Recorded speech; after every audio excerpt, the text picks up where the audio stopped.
Mayday, Mayday, this is Cessna 37 executing an emergency ditching at 27 degrees latitude, 74 degrees longitude. I've got 6 souls on board.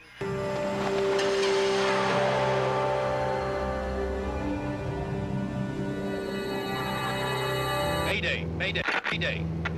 1, 2, 4 Alpha, engine failure, pitching in water, 10 miles south of Longboat. Do you read? Over.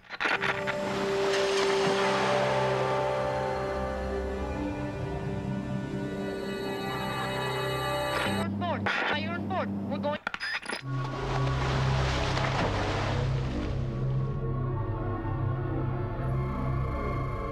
Every day in the United States, an airplane goes into the water. Once an aircraft is down, water survival begins, and who better to know that than the U.S. Coast Guard?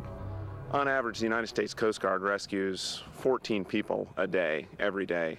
We respond to up to 65,000 distress incidents a year.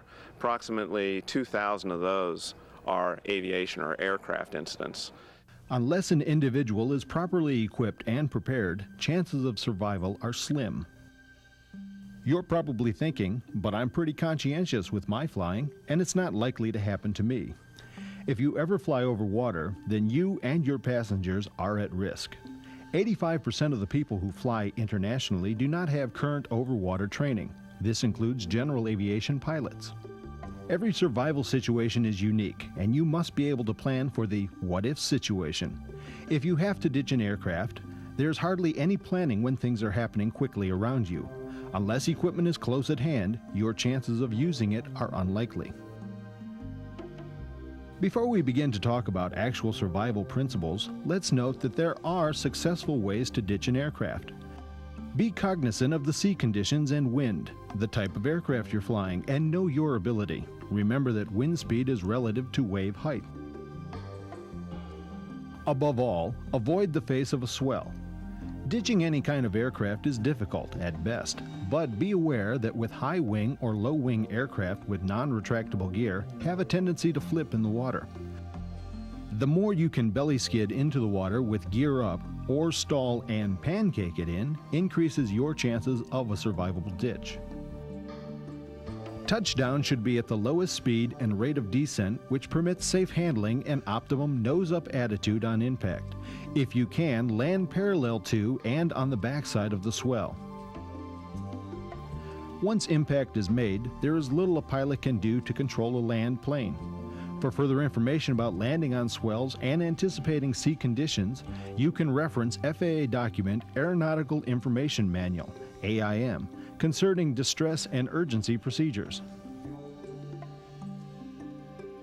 Be sure to file a flight plan. If a pilot communicates distress early on, they can expect to have assistance during their emergency, rather than if they postpone or delay their decision-making process. If a pilot gets into denial thinking, a "this isn't happening to me" approach, chances are there will not be as many survivors. Usually in a crisis situation, 70% of the people will deny what's happening to them. With help, they can be highly functional. 15% of the people become so distracted that they become highly dysfunctional. If critical decisions are delayed, then loss of life can result.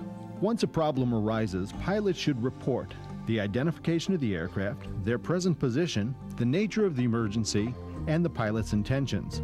The more information transmitted regarding your whereabouts prior to ditching expedites recovery preparations. Circumstances will dictate your emergency response, if you're flying alone versus if you have a crew and passengers. First, let's address flying alone. When alone, you have no one to rely on but yourself. So it's important that your emergency equipment is within close reach, perhaps secured next to you in an adjacent seat or where it is easily attainable, not in the luggage compartment. More importantly, be familiar with and know how to use the equipment. Emergency equipment must be certified and maintained at least once a year by an FAA authorized station. If you know an impact is certain, prop open the door or a window so that once in the water, the pressure won't prevent you from exiting. Every aircraft should be equipped with what's called a ditch kit. This is a kit in addition to your first aid kit that would fit in a life raft. Some manufacturers sell them pre-packaged. However, the recommendation is to personalize your kit to self and crew, keeping in mind special medical concerns, allergies, diabetes, extra pair of reading glasses, etc. If you are taking prescription medication and flying over water, be sure that you carry at least a 30-day supply with you. The purpose of the ditch kit is to sustain the number of people from your aircraft until rescue arrives. The following is considered a minimum of articles needed: water maker, signal flares, seasick pills, signal mirror, 1 liter of packaged water, bailing bucket, first aid kit with sunscreen, life raft patch kit, rope, duct tape, pocket knife, ELT, emergency locator transmitter, plastic bags, and a large Mylar bag. We realize that there are numerous items that can occupy a ditch kit. This is a simple list to merely get you started. You may be in a situation where all you have available to survive is what is on your person. These items will be of no use to you unless you know how to use them. Water pump, also known as a reverse osmosis pump. With approximately 30 manual pumps every 10 minutes, you can get 8 ounces of water. This can be a means of having a constant supply of water. These sell for about $550. Try not to eat food if you don't have adequate water. Your priority should be water first, food second. When you have water, drink it. Don't sip it.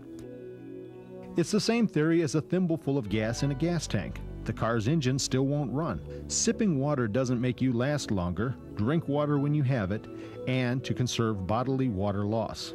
Signal flares. There are different types of signal flares available: handheld, signal gun, parachute flares.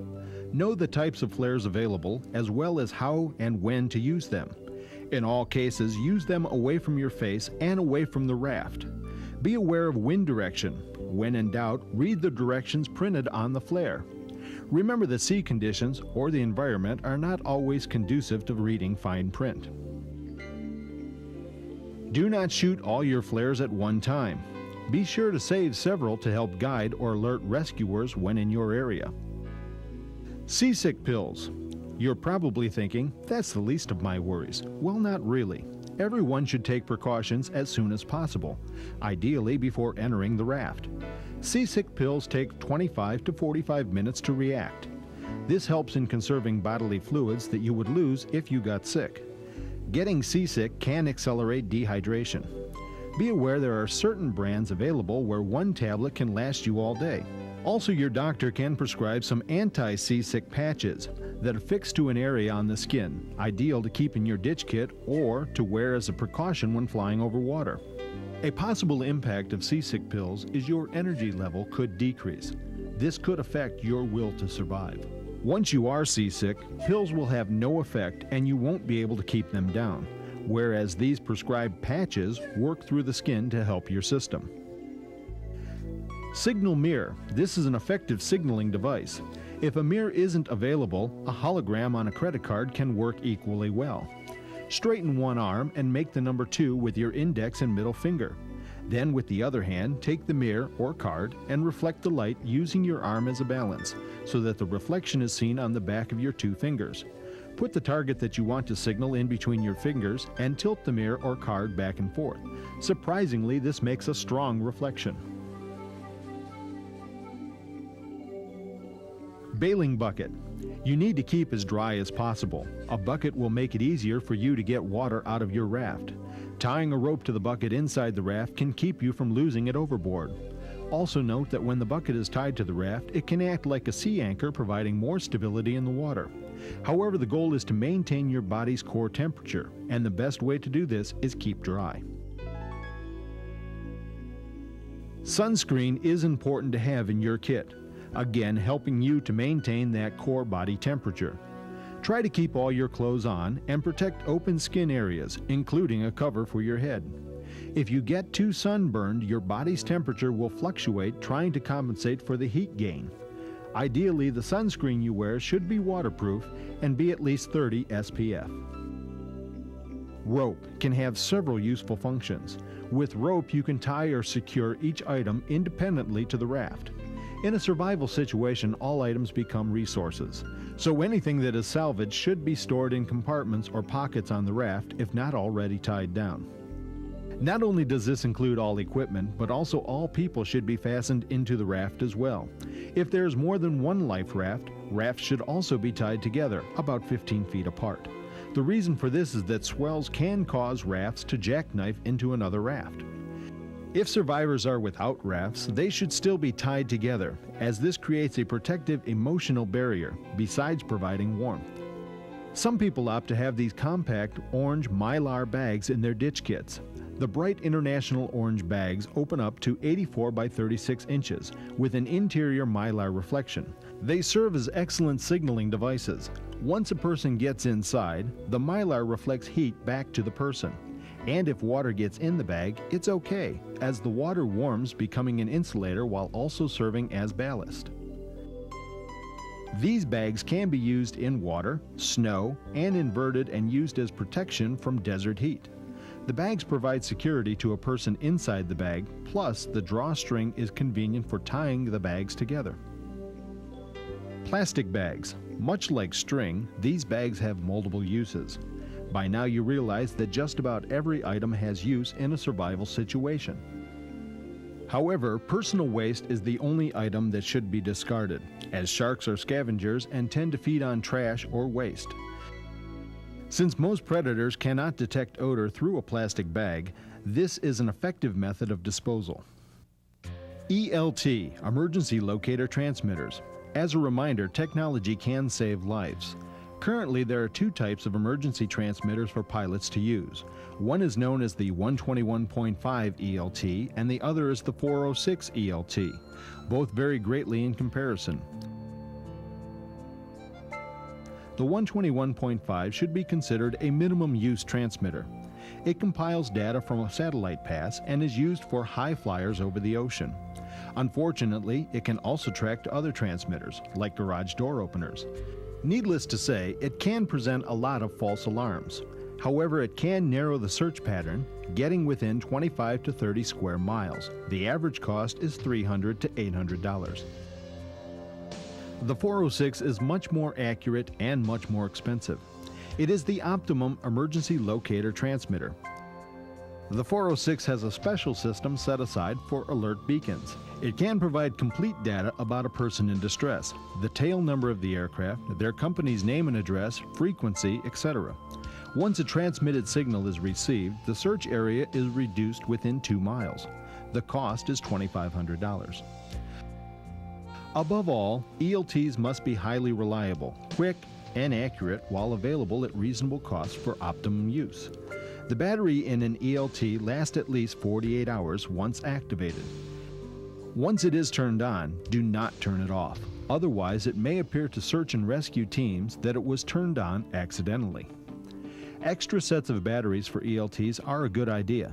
Many experts go to the extent of recommending carrying 2 ELTs on board. Each person on the aircraft should have a life jacket. Every aircraft should have a life raft large enough to accommodate the number of people on board. Accompanying the life raft should be a life raft repair kit and a roll of duct tape. Even if you do everything right, you can expect 24 to 36 hours to be rescued. So let's say you've declared an emergency. You're ditching. A life vest should be donned, but not inflated. If you inflate prior to evacuation, you run the risk of puncturing the vest.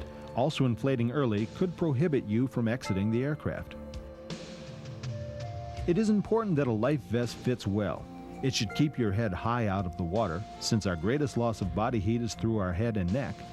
All water becomes cold eventually, so it doesn't matter if the water temperature is 85 degrees or 35 degrees. Hypothermia will eventually occur. A life vest should be issued to you and fit you like you would fit to a parachute. It is your means of survival. It's important that you know how to orally inflate the vest in case the CO2 cartridge doesn't work. Again, an emergency situation is not the time to learn.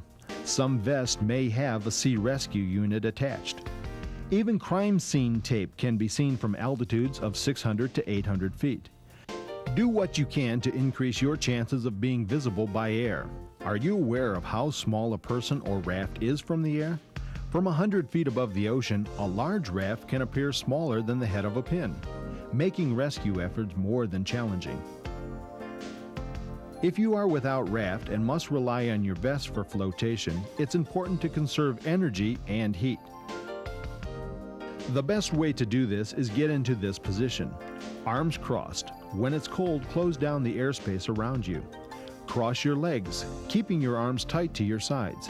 You can cross your hands over your stomach, but no need to pull your knees to your chest as you'll lose ballast. If you have a raft, inflate it. This normally takes 10 to 17 seconds. This depends on ambient temperature. The raft will take longer to inflate if the temperature is cold. There are numerous models and styles available, also varying greatly in price. There are different sizes of rafts, seating anywhere from 1 to 46 people. There are capsules designed specifically for infants. You should look for a raft that you can store compactly, is lightweight, easily accessed for launching, durable and stable, sits high in the water, and provides for optimum reflective detection. Each person in the raft gets about 4 square feet, so it's important to have weight equally distributed. Try to prevent a raft from kiting or getting air under it. Make sure the drogue or sea anchor is deployed. If a raft is without a drogue, it will spin around. So make a tail drogue opposite the raft opening, as directional stability is needed. Most damage that happens to a raft occurs at deployment or right before the rescue. Remember, this equipment is designed to save your life. The price you pay for your survival equipment is your decision. However, most people say that if you can afford a plane, you can afford the training and equipment that go along with it. Once your aircraft is down, secure and throw out the raft and inflate it. Be sure that the raft is moored to the plane so it doesn't drift away. Do not pull the life raft up to the edge of the wing, as this may puncture the raft. Move down the mooring line, which is usually 30 to 70 feet, and get in the raft. This means you must get into the water in order to get into the raft, lessening the risk of putting a hole in your raft. Set the drogue chute or sea anchor, which will give your raft stability. If you have a canopy, install it. If not, do what you can to provide shelter from the elements using blankets, clothing, or whatever. Try to stay in the vicinity of the wreckage, since your last transmission will probably be from that area. The mooring line is designed to break at 500 pounds of pressure, so before the aircraft sinks, try to cut the mooring line yourself so you can keep better control of the line and raft. Bail any water out of the raft. Stay low in the raft and try to keep the weight in the raft equally distributed. Keeping a low center of gravity will help the raft float better. Never sit on the edge of a raft, as this allows water to come in. Many kits contain a dye marker. This can be effective if a plane is nearby. However, the dye dissipates in the water after a short period of time. As with flares or dye markers, be selective in the timing of their release. When it comes to crew and passenger survival, the situation varies a little. Supplies must be fairly divided. Injuries attended to, while watching for others getting seasick or in great pain. Everyone in the raft should have an assignment. According to international law, the pilot remains the captain in charge unless injured or prefers to appoint someone else to the leadership role. In some situations, the pilot may not be the best leader or the most resourceful person on board. Look to those that have great imaginations, as creativity is paramount regarding survival. Necessity truly is the mother of invention. Everyone should have a task, such as keeping watch, using the signal mirror, making water, having a flare ready to go, bailing water, keeping the inside of the raft dry, whatever is necessary to be productive. Survival is much more difficult when you're alone than if you're with a group. With a group, you can exchange ideas, problem solve, and get your mind off the situation. One survival trainee offered this insight. I think they realise it's perhaps not what they thought it was going to be. I think people don't think about what's going to happen to them when they dip, because they hope it's not going to happen. And I don't think they have any idea of how difficult the tiny little things become, how the basics of living and surviving, what it involves at all, because it takes you so much closer to nature. And I think in our life now we get further and further away from nature, and suddenly you're thrown back into having to cope. For one thing, more rest is available when you are with other people. When you are by yourself, you are your only resource. If you're ever adrift for any period of time, anything that floats in the ocean develops an ecology. I say that everything in the ocean becomes an island. It doesn't matter whether it's a light bulb or something as large as a life raft. Things start growing on it that attracts fish and so on. And this environment's what survivors learn to live off of. As you might have imagined, your survival isn't over once you enter a life raft. It's just a continuation of your voyage. Do what you must to keep occupied. Keep a log, navigate, keep an inventory of your items, prioritize, develop a routine, check your raft's condition. Survivors focus on a task, always looking for the next step. What's attainable? A task can be a lifesaver. Get to know your companions and put everyone's talents to use. Develop a different mindset to adapt. Having the will to live is exceedingly important. Plan to be out there indefinitely. Develop daily schedules of responsibilities and activities. Be flexible with your environment. Being able to accept the environment as it is and go on is part of surviving. Chances are you'll experience extremes in temperature, extreme hunger, and extreme thirst. Without realizing it, all of us on a daily basis practice survival skills. Just by crossing in traffic, dealing with family or office issues. Training helps us to understand better, thus reducing our panic and anxiety. Through experience and education, we develop better coping mechanisms. Always try to stay in good physical condition. Those people that do have a greater tendency to survive. Surviving means operating out of your comfort zone. Some people give up easily, while others will do whatever necessary to make it. Think of how people respond to an aircraft accident. Are they willing to fly again? Think about those things that you personally are willing to accept. And what are those things that you can't or aren't willing to handle? Is it worth your life? So what are ways to better prepare yourself for a survival situation? There are related courses you can take, books you can read, seminars you can attend. Even the internet is a good resource. Keep curious, as life experience also becomes a resource. Know the kinds of equipment available. Contact manufacturers to learn about a product. To make survival training effective, it needs to be realistic and provide you with a hands-on approach. Pilots and flight crews alike gain much from annual survival training. I experienced it, my eyes are wide open now. I never realized how tough it was to get into the raft to begin with, and just all the things that can go wrong. There are several rescue systems in place to help you once you notify them of your distress. The U.S. Coast Guard is the primary response agency. Their search and rescue teams use satellite systems, allowing them to respond to distress alerts from the ELTs. While AMVERS, an automated mutual assistant vessel rescue system, is a volunteer group who has an international reputation for assisting anyone at sea who's in need. The ocean hosts its share of Good Samaritans, doing what they can, whenever they can. So now, as a pilot, what are your best resources for survival equipment? The market is filled with choices. Contact your local FAA authorized repair station for recommendations. There are hundreds of independent companies that sell aviation survival equipment. Listen to word of mouth, talk to users, attend courses that utilize different products, and offer hands-on training. Send off for brochures and price lists from the manufacturers. After reviewing the basics of water survival, let's see if you're up to survival status. Currently, what kind of life raft do you have in your aircraft? What size is it? Do you know what's in it? How about an ELT? Do you have one? What kind? Is your survival kit equipped with a water maker? Do you have the attitude that it will never happen to you? If you answered no or don't know to any of these questions, may we recommend to you further education regarding basic water survival training. It's never too late to learn. The life you save may be your own.